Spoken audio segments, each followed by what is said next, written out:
Hello, Kipp College Prep students. Hello. Thank you for having me here to talk about my HBCU experience. My name is Ebony Tyler, and I'm a small business owner. I founded the educational consulting firm Liberating Success.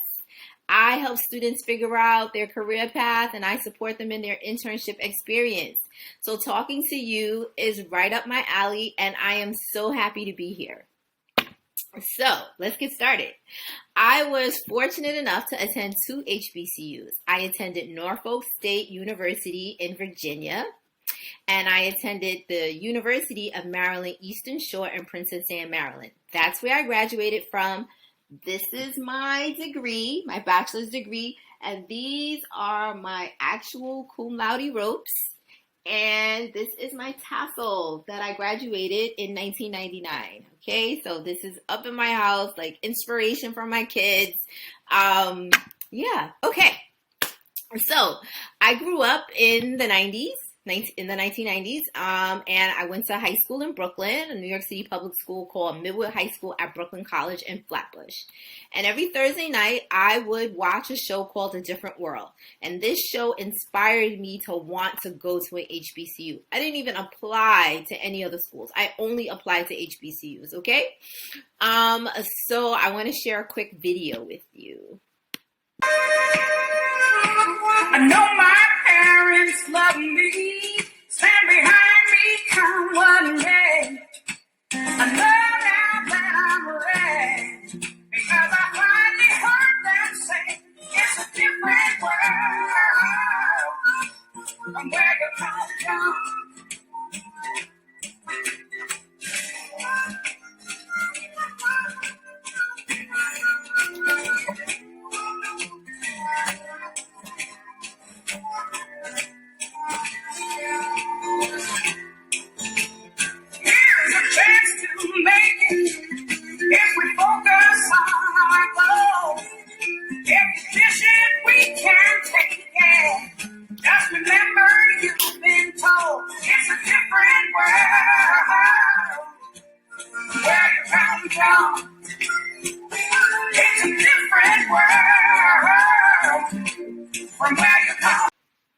So A Different World, it came on every Thursday night, and it was a show about Black students at a HBCU in Virginia, and I just knew that I wanted to be on that campus, or a campus like that. I just knew. And my parents knew of my desire to want to go to a HBCU. So way back in the 90s, the DOE decided that they would close schools for 1 week in February, and that was actually my junior year in high school that they did that. And I got to go on a Black college tour with a fraternity called Omega Psi Phi, the Harlem chapter. And they took a busload of Black kids from New York, and they took us down south to visit, well, not way down south, but we went to Maryland, Delaware, Virginia, and we got to visit 9 schools. So before the internet, you had to visit schools, or you had to request a brochure, right, to learn about their school, right? And this was before a time where you could take like a virtual tour, because you can take virtual tours of schools now.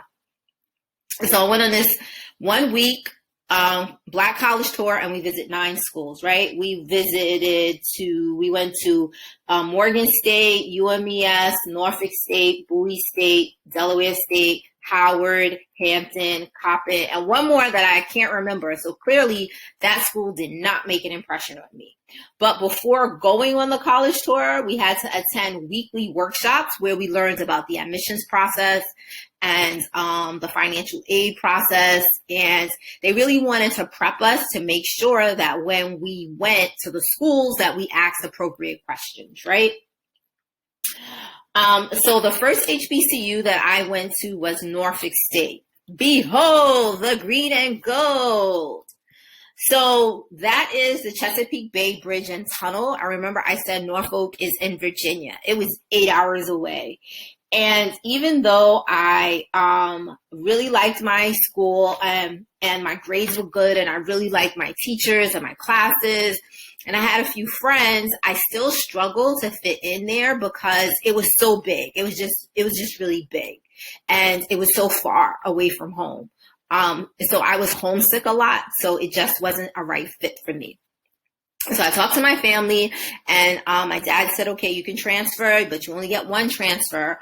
So I decided to transfer to the University of Maryland Eastern Shore.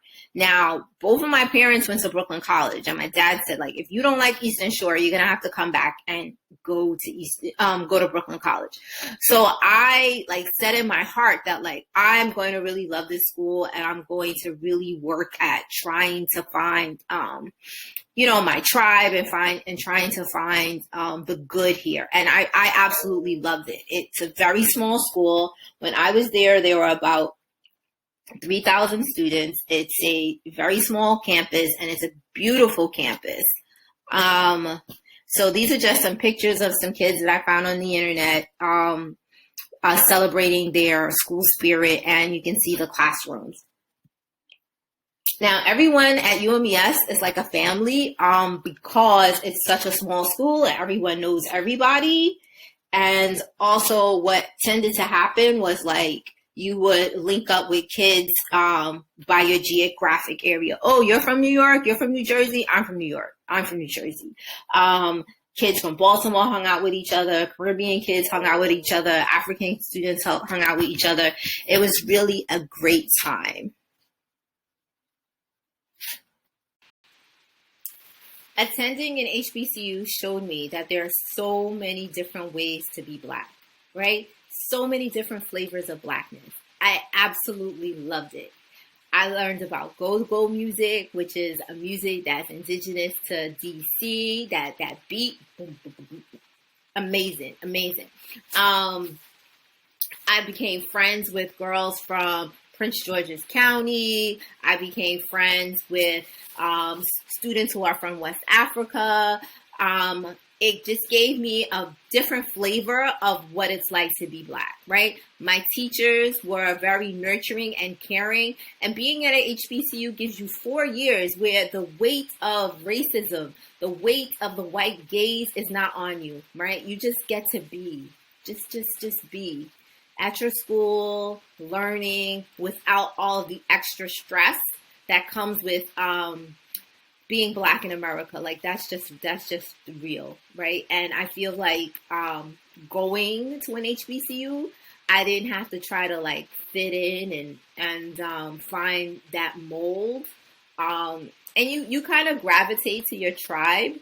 What I noticed is that people tend to gravitate to the people that are from similar backgrounds or similar geographic areas, right? So New York and New Jersey kids, we vibe together.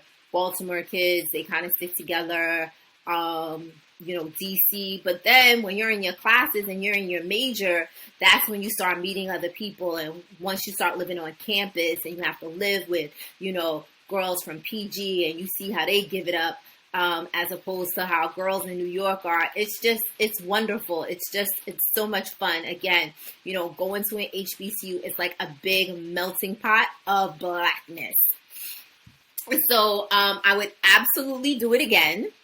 I may have insisted that I go to Norfolk State first. Go to UMES first as opposed to going to Norfolk State, because I kind of knew that school really wasn't for me because it was big, and I really felt that I needed to be at a smaller school, but my parents insisted that I go to Norfolk. So I went, and as you can see, it didn't work out well because I was, really, really homesick because it was so far. So a piece of advice that I would give to students is visit the campus. Now, I know that visiting a campus is a luxury. It's an absolute luxury, but you want to be able to feel the vibe, right? Feel the energy, and to see if that school connects with your spirit, and I kind of knew that it didn't really, Norfolk didn't really connect with me because it was so big. And I guess I was a little intimidated by how big it was. And at UMES, it was smaller. Everyone knew everyone. And it was just more, I think I just needed that more intimate experience, maybe because of where I was raised at in Flatbush. It's small. It's big, but it's small, but everyone knows each other. So I think I needed that. to be able to thrive, right? And you want to, you know, try to select a school where you think that you will be able to thrive and that your spirit will be able to thrive and that you'll be able to learn and that it'll be conducive to you. But, you know, sometimes things work out and sometimes it doesn't. That doesn't mean that it's a failure. You're a failure. You just got to try again, right? Okay.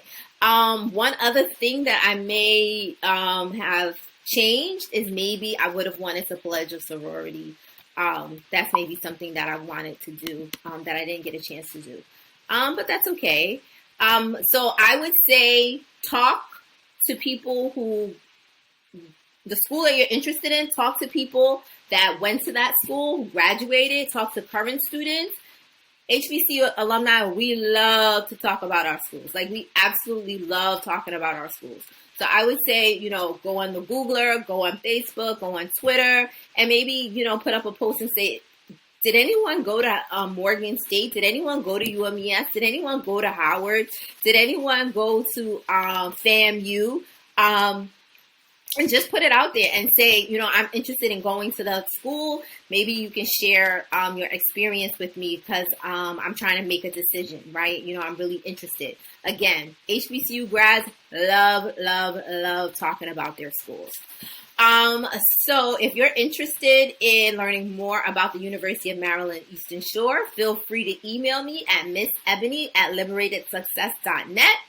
And I can share a little bit more about my journey, maybe a little bit about my major, because I majored in rehabilitation services, and maybe if this is something that you're interested in, or if you're interested in the school and you want to connect with specific people in different majors, you know, I would love to do that for you. So thank you, Miss Franklin Cato, for inviting me to be a part of this HBCU Share. Students, good luck in your career exploration journey.